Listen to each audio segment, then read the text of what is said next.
Assalamualaikum warahmatullahi wabarakatuh. Perkenalkan kami dari kelompok 1 kelas sistem tertanam 3 dari kelas B yang beranggotakan Saya Aman Ibn. Saya Muhammad Hafiz.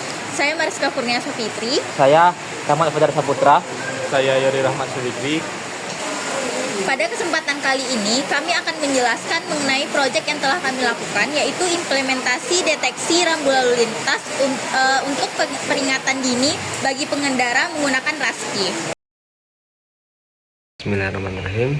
Baik, saya Ahmad Yusuf Libzil, perwakilan dari kelompok 1 ingin menjelaskan latar belakang dari proyek kami yang berjudul implementasi TinyML pada embedded system berbasis Raspberry Pi untuk deteksi rambu lalu lintas bagi pengendara. Keselamatan transportasi darat saat ini menjadi tantangan yang cukup serius, terutama dengan meningkatnya jumlah kendaraan di jalan raya. Faktor utama penyebabnya adalah kecelakaan yang masih didominasi oleh human error, seperti kurangnya konsentrasi, kelelahan saat berkendara, serta keterbatasan jarak pandang pada kondisi tertentu seperti malam hari atau cuaca buruk. Salah satu bentuk kelelahan yang sering terjadi adalah ketidaksadaran pengendara terhadap rambu lalu lintas, seperti contohnya pengendara tidak menyadari adanya rambu dilarang masuk atau terlambat melihat rambu peringatan seperti tikungan tajam dan perlintasan kereta api. Akibatnya, kecelakaan yang sebenarnya bisa dicegah justru terjadi karena keterlambatan dalam mengambil keputusan saat berkendara. Permasalahan ini menjadi semakin penting karena infrastruktur jalan tidak selalu mampu mengatasi kesalahan manusia secara instan. Oleh karena itu, diperlukan sebuah sistem pendukung yang dapat membantu pengendara dalam mengenali kondisi jalan secara lebih cepat dan akurat. Berdasarkan latar belakang tersebut, terdapat beberapa rumusan masalah dalam proyek ini. Yang pertama, bagaimana mengimplementasikan model deep learning pada perangkat Raspberry Pi yang memiliki keterbatasan sumber daya. Yang kedua, bagaimana tingkat akurasi sistem dalam mendeteksi berbagai jenis rambu lalu lintas. Dan yang ketiga, bagaimana pengaruh optimasi TinyML terhadap performa sistem, khususnya dalam hal kecepatan proses dan penggunaan memori.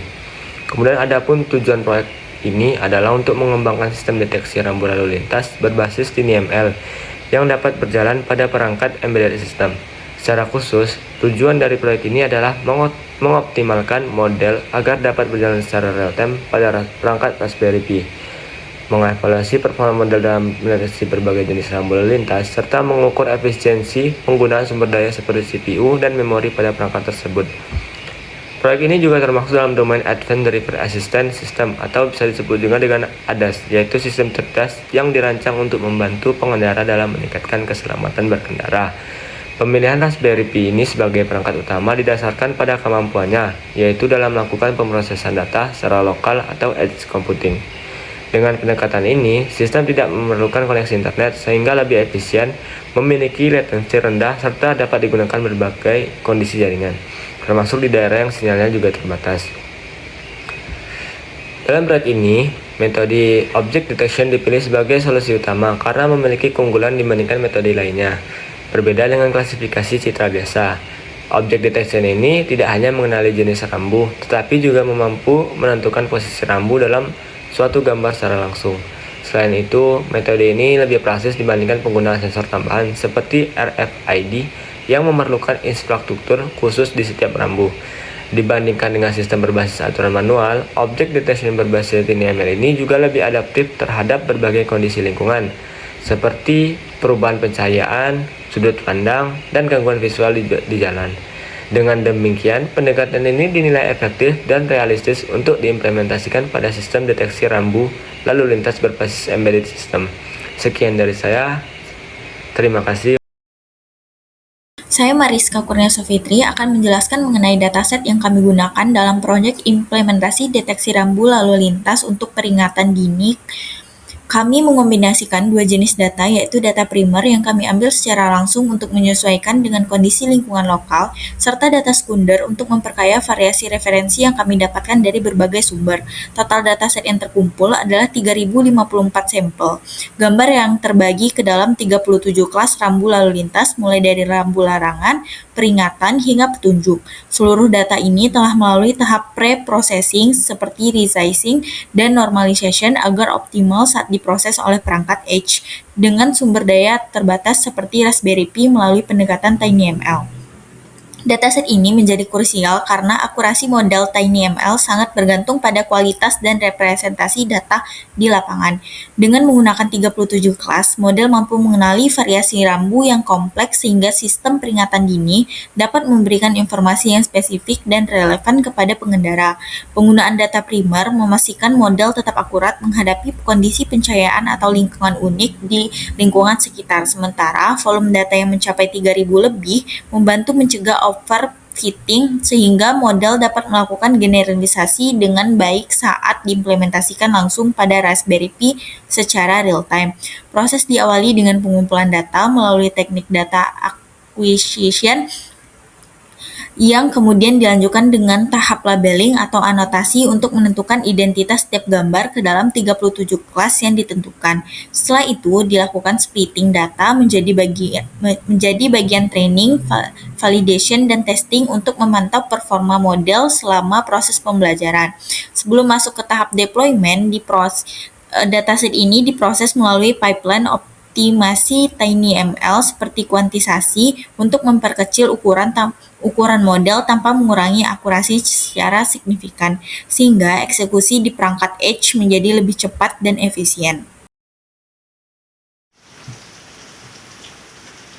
Jadi kali ini kita akan mendemonstrasikan proses training model AI untuk deteksi rambu lalu lintas. Proses ini tuh menggunakan arsitektur YOLO versi 8 yang dijalankan di platform Google Colab. Baik, yang pertama itu yang wajib harus kita lakukan menyiapkan lingkungan kerja. Jadi kita menginstal library Ultralytic sebagai framework utama dari YOLO, lalu RoboFlow untuk mengambil dataset, lalu Matplotlib dan OpenCV untuk visualisasi gambar, serta PyAML untuk membaca konfigurasi dataset kita. Lalu kita eksekusi terlebih dahulu untuk mengecek ketersediaan dari GPU menggunakan PyTorch. Kenapa proses ini sangat penting? Karena untuk memastikan outputnya adalah true, yang menandakan hardware akselerator GPU sudah aktif agar proses training bisa berjalan jauh lebih cepat dibanding menggunakan CPU biasa. Lalu langkah selanjutnya itu kita mengimpor dataset dari RoboFlow. Kita masukkan API key dan mengakses workspace serta project bernama sister strip habis strip rambu. Saat kode dijalankan, seluruh gambar dan anotasi rambu lalu lintas otomatis terunduh ke dalam Colab dan dengan format YOLO v8 versi 1. Setelah datasetnya terunduh, kita melakukan verifikasi data terlebih dahulu. Pertama, kita cek isi direktorinya untuk memastikan folder train dan valid sudah terbentuk. Lalu di sel selanjutnya, kita membaca file data.yml untuk memastikan bahwa dataset memiliki 37 kelas rambu lalu lintas sesuai dengan yang kita siapkan sebelumnya. Nah, di sini juga langsung terlihat nama-nama semua kelasnya. Nah, sebelum mulai training, kita melakukan cek distribusi kelas pada tahap berikut. Jadi melalui kode counter ini, kita bisa melihat jumlah objek atau bounding box untuk setiap kelas dalam folder train. Jadi hal ini berguna untuk mengevaluasi apakah ada ketidakseimbangan data atau kelas imbalance yang parah pada dataset rambu yang telah kita masukkan tadi. Dan untuk memastikan anotasinya tidak meleset, kita menggunakan script ini untuk mengambil 5 sampel gambar secara acak beserta file text labelnya. Menggunakan OpenCV, kita menggambar kotak hijau atau bounding box di atas gambar tersebut. Jika posisinya pas memingkai rambu, berarti proses anotasi kita di RoboFlow sudah benar dan data siap dilatih. Berikut gambar acak yang dipilih dari dataset RoboFlow tadi. Nah, pada proses training ini, pertama kita inisialisasi model menggunakan arsitektur YOLO V8S atau SMAL. Dan di dalam fungsi train kita mengatur beberapa hyperparameter yang sangat penting pada proses training ini. Effort kita set ke 40 iterasi dengan ukuran gambar 768 pixel dan batch size 16. Kita juga menggunakan optimizer Adam dengan learning rate awal 0,001. Jadi kita mengaktifkan fitur patient bernilai 10, yang berarti training akan berhenti otomatis lebih awal jika selama 10 efforts berturut-turut akurasi model tidak menunjukkan perbaikan, jadi tidak perlu membuang waktu. Jadi selain itu, karena jumlah data kita terbatas, kita mengaktifkan augmentasi seperti rotasi sebesar 10 derajat, penskalaan 0,4, teknik flip horizontal, dan mosaic. Hasil dari pelatihan ini akan disimpan dalam folder bernama rambu_fast. Untuk hasilnya sendiri, nah ini untuk hasilnya. Setelah proses training berjalan hingga 40 effort, sistem langsung mengeluarkan rekap hasil evaluasi dari model YOLO V8S tadi.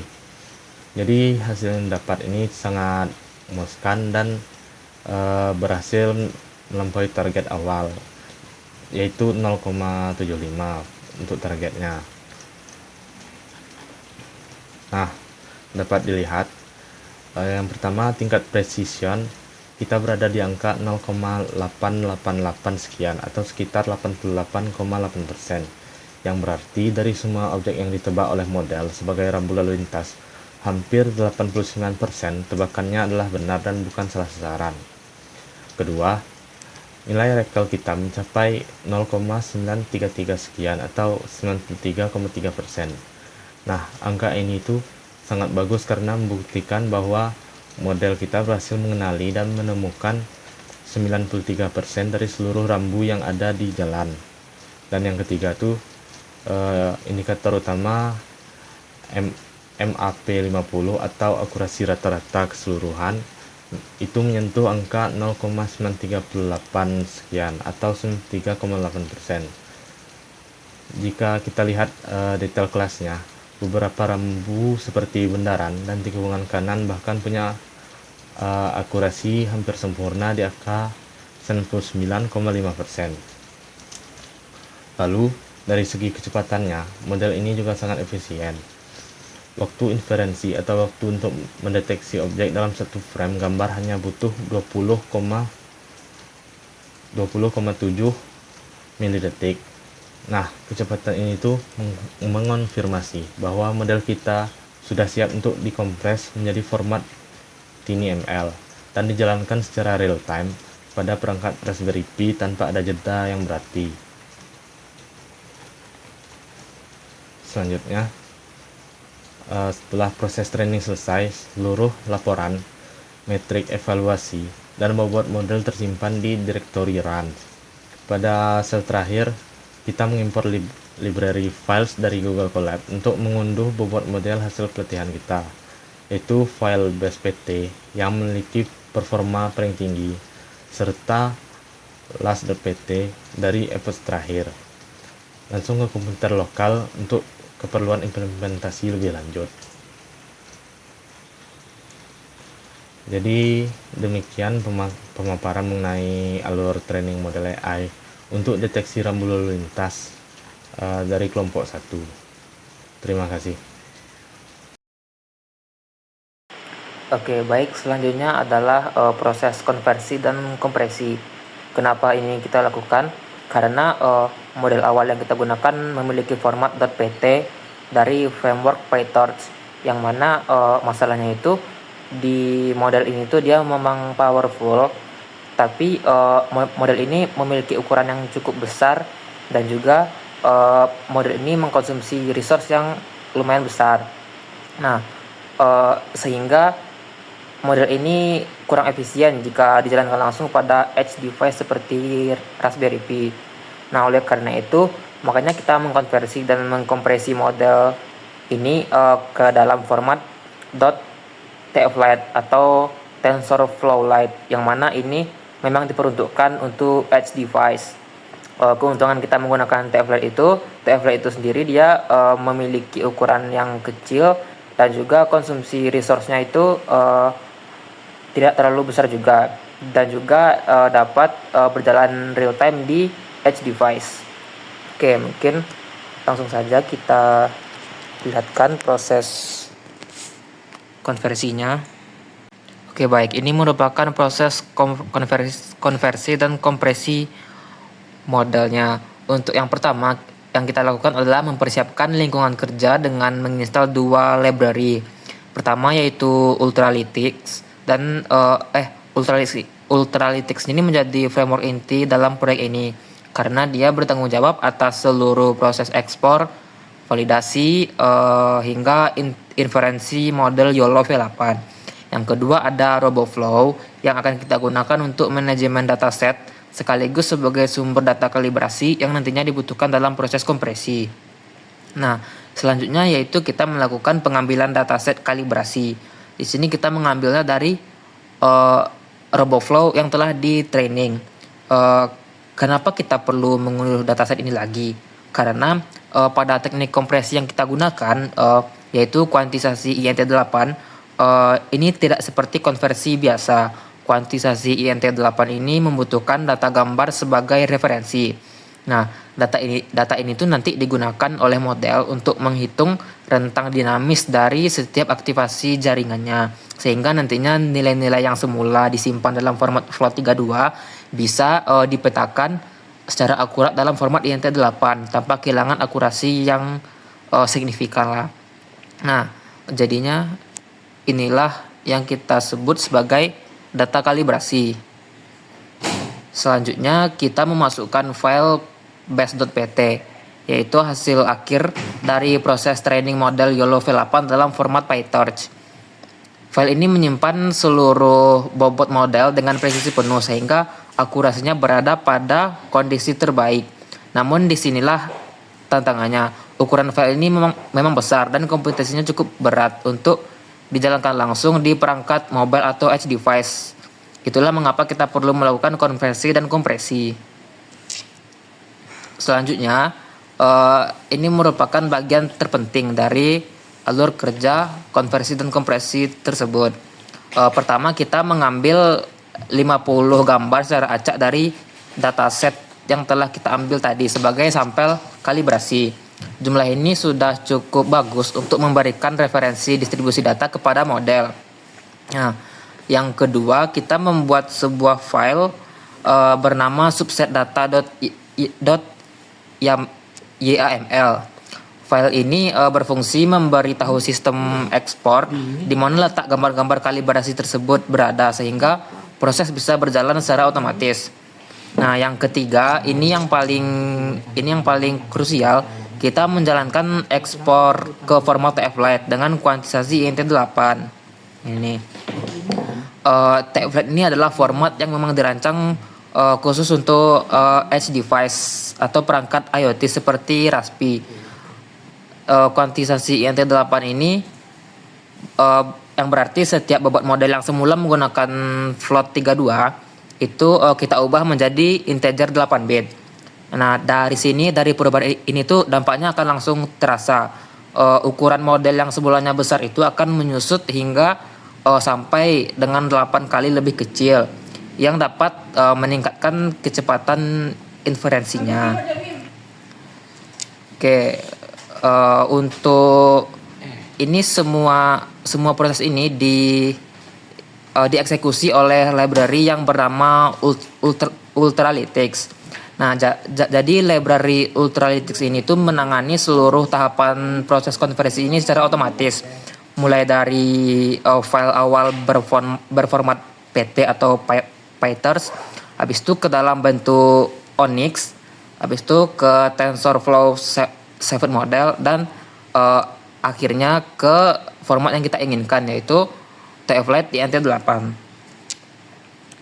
Apabila telah selesai, hasil akhir dari seluruh proses ini adalah sebuah file bernama base_int8.tflite. File inilah yang kita unduh dan siap untuk di-deploy ke edge device. Nah, dengan model ini tuh aplikasi atau edge device Raspi kita dapat melakukan deteksi objek secara real time. Oke, mungkin setelah tahap training dan juga kompresi, mungkin selanjutnya itu yang kita lakukan adalah mendeploy ke Raspi model sekaligus dengan program yang menggunakan model tersebut. Nah, mungkin bisa dilihat. Nah, di sini ini merupakan program untuk, karena kita menggunakan LCD I2C sebagai aktuatornya. Jadi ini kita cek dulu apakah ada I2C yang sudah nyambung di Raspi. Untuk diketahui, untuk LCD I2C itu kalau di Raspi perlu diaktifkan dulu interface-nya. Nah, selanjutnya itu kita tuju folder tempat kita menyimpan program model dan program untuk menjalankannya tadi. Nah, di sini saya juga butuh Ultralistic untuk menjalankannya. Ultralistic itu udah diinstal di VNV-nya. Jadi kita masuk ke VNV-nya dulu. Nah, selanjutnya itu ini ada beberapa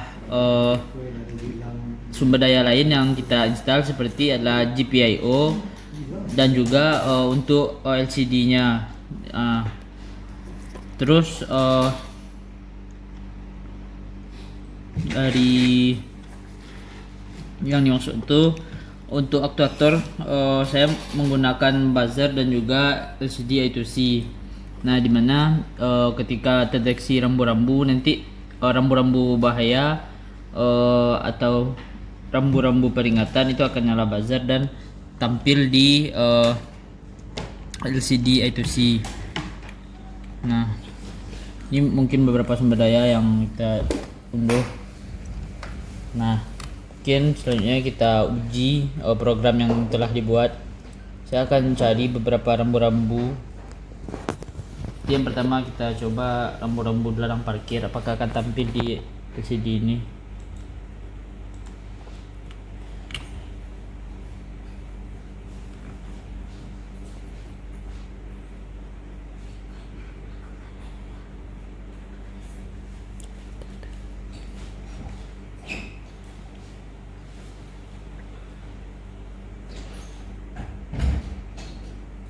Nah, ini kan langsung ketika dideteksi oleh kamera rambu-rambu dilarang parkir sesuai model, maka di LCD I2C ini akan tampil rambu-rambu dilarang parkir.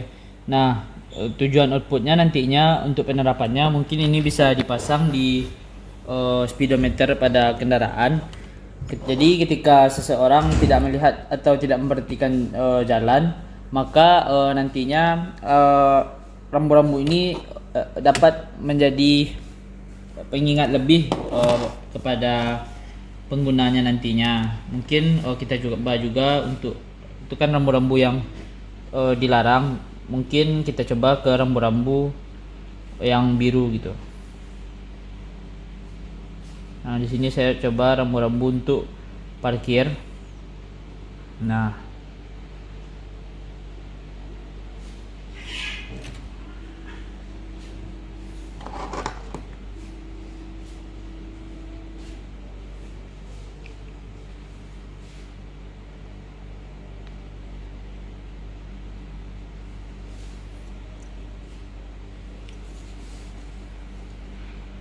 ini jadi ketika nantinya kendaraan melewati atau mendeteksi kamera mendeteksi rambu-rambu area parkir, maka yang tampil di nantinya adalah petunjuk area parkir.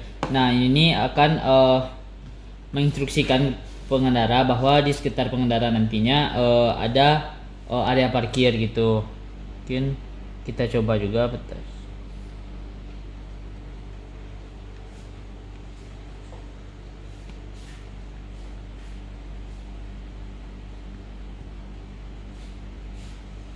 Nah, mungkin ada yang terakhir, ini contoh klasifikasi yang terakhir. Ada seperti rambu-rambu.